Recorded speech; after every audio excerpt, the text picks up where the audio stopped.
नमस्कार दोस्तों, आज मैं बात करने वाला हूँ मैथमेटिक्स के ऊपर। तो इससे हम एक एग्ज़ाम्पल से शुरू करते हैं। जैसे मान लीजिए आप किसी रोड पे चल रहे हैं और आप बाइक पर हैं और आपको आपके बगल से एक बाइक आगे चल रही और आपने डिसाइड किया कि हम इसको ओवरटेक करेंगे। तो आप थोड़ी देर में अपना स्पीड वगैरह बढ़ाते हो और उसको ओवरटेक कर लेते हो, या नहीं भी कर पाते हो कभी कभार। तो इसमें क्या हुआ? तो आपने ये तो कैलकुलेट नहीं किया होगा कि ये 30 किलोमीटर की स्पीड से चल रहा है, तो मेरे को 31 एटलीस्ट चलना पड़ेगा तभी मैं इसको ओवरटेक कर पाऊँगा, या फिर मेरे को इतना करना 40 करना पड़ेगा। ऐसा कुछ आपने ऐसा कुछ नहीं किया, लेकिन आपने उसको ओवरटेक कर लिया। पर असल में ये हुआ था कि आपके दिमाग ने बिना नंबर्स का यूज़ किए सेम कैलकुलेशन करी और वो इस रिज़ल्ट पर पहुंचा कि उसको स्पीड उस लेवल तक करनी चाहिए कि वो जिससे वो ओवरटेक कर ले। दिमाग ने भी कैलकुलेट किया, लेकिन उसके पास नंबर नहीं थे। तो मैथमेटिक्स क्या है कि एक फॉर्मलाइजेशन है हमारे इंट्यूशन का, ताकि हम बेटर प्रिडिक्टिबिलिटी करें। जैसे कि अगर हम इसी इंट्यूशन के भरोसे रहें तो हम चांद पे तो नहीं जा सकते, क्योंकि हमें उसके लिए एग्जैक्ट कैलकुलेशन चाहिए। हमें एस्केप वेलोसिटी पता होनी चाहिए कि अर्थ की ग्रेविटी को अगर छोड़ना है तो हमारी इतनी स्पीड कम से कम मिनिमम होनी चाहिए। अब वो एक नंबर है, ऐसा तो नहीं है ना कि वो एक रेंज है, एक नंबर है। तो उसको प्रेडिक्टिबिलिटी को बढ़िया और बेहतर कैसे बना पाएँ, उसके लिए मेरे हिसाब से मुझे ऐसा लगता है कि मैथमेटिक्स को हमने इन्वेंट किया। दूसरा, कुछ लोग ये आर्ग्यूमेंट करते हैं कि अगर मैथमेटिक्स एक यूनिवर्सल लैंग्वेज है, तो मतलब कि अगर कोई एलियंस भी आए तो उनके लिए भी ये एप्लीकेबल होगी। मुझे ऐसा लगता है कि ऐसा नहीं भी हो सकता है। देखिए, इस अर्थ में जितनी भी लाइफ है, अभी तक के इवोल्यूशन के हिसाब से ह्यूमंस को उसके टॉप पे माना जाता है कि ह्यूमंस इवोल्यूशन का सबसे टॉप मोस्ट प्रोडक्ट है, सबसे ज़्यादा स्मार्ट है। तो अगर आप जनरली कंसिडर करें तो हमारे से जो पीछे वाले जानवर हैं, जो हमसे इवोल्यूशन में कम हैं या हमसे पीछे हैं इवोल्यूशन की रेस में, वो क्या है एक्चुअली? वो हमारे प्रेडिसेसर्स हैं। इसका मतलब कि वो हमारे पूर्वज की तरह से, एक मान लो बहुत डिस्टेंट पूर्वज। इसका मतलब ये है कि अगर हम उनके एडवांस वर्जन हैं, हम उनके एडवांस इंटेलिजेंस हैं, तो कभी ना कभी पास्ट में हमारी इंटेलिजेंस उनके बराबर रही होगी। मतलब ह्यूमन के फॉर्म में नहीं रही होगी, लेकिन और जैसे एम्फीबियंस और अलग अलग जो बायोलॉजिकल क्लासेस हैं उनके हिसाब से रही होगी। तो इसका मतलब कि हमारी जो इंटेलिजेंस है उन सारे इंटेलिजेंस के ऊपर है।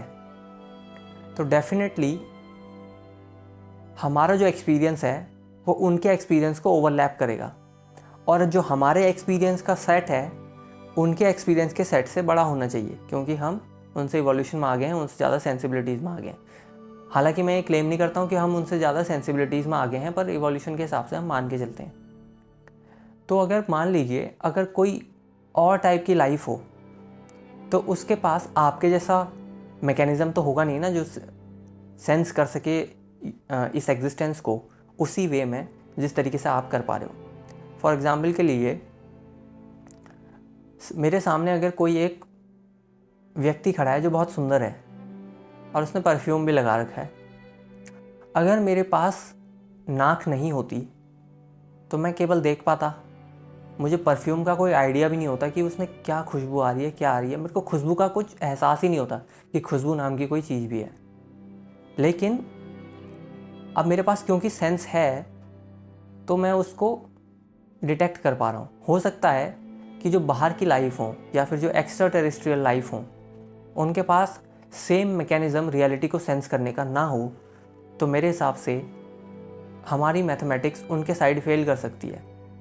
हालांकि आपने मैथ में कुछ फंक्शंस ऐसे होते हैं जिनमें कि अलग अलग वैल्यूज़ रखने पे आंसर सेम आता है। जैसे कि -2 का स्क्वायर भी 4 आएगा और 2 का स्क्वायर भी 4 आएगा। तो इसका मतलब हमने दो अलग अलग वैल्यूज़ ली, लेकिन हम सेम नतीजे पर पहुँचे। इससे क्या साबित हो सकता है कि हो सकता है हमारे सेंस करने का मैकेनिज़्म डिफरेंट हो, लेकिन हम सेम रिज़ल्ट पर पहुंच सकते हैं। हालांकि उस रिज़ल्ट पे पहुंचने तक के जितने भी स्टेप्स हों वो हमारे स्टेप्स से मैच बिल्कुल भी ना हो या थोड़ा बहुत हो।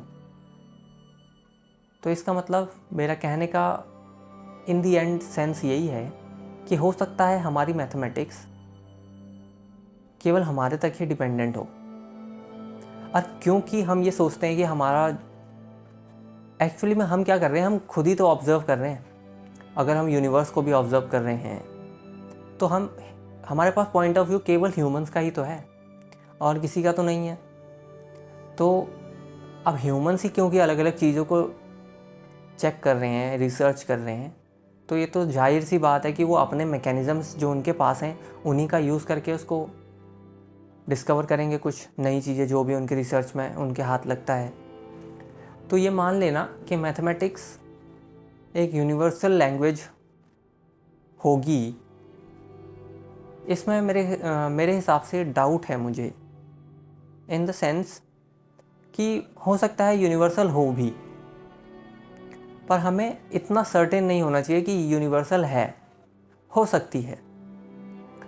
तो यही मैं कहना चाहता हूँ। अगर आपके मन में कोई और इससे रिलेटेड थॉट्स हों तो आप कमेंट कर सकते हैं, और कमेंट करेंगे तो मुझे अच्छा लगेगा, क्योंकि मेरे पास भी कोई और पॉइंट ऑफ व्यू और इस तरह का डिस्कशन करने के लिए कोई व्यक्ति या आदमी या दोस्त तो है नहीं जो इन तरह के टॉपिक्स में इंटरेस्टेड हो। तो अगर आपके पास कुछ अच्छा पॉइंट हो जो मुझे काउंटर कर सके तो उसको मैं पढ़ना चाहूँगा, जिससे कि कुछ ना कुछ तो मुझे फ़ायदा ही होगा।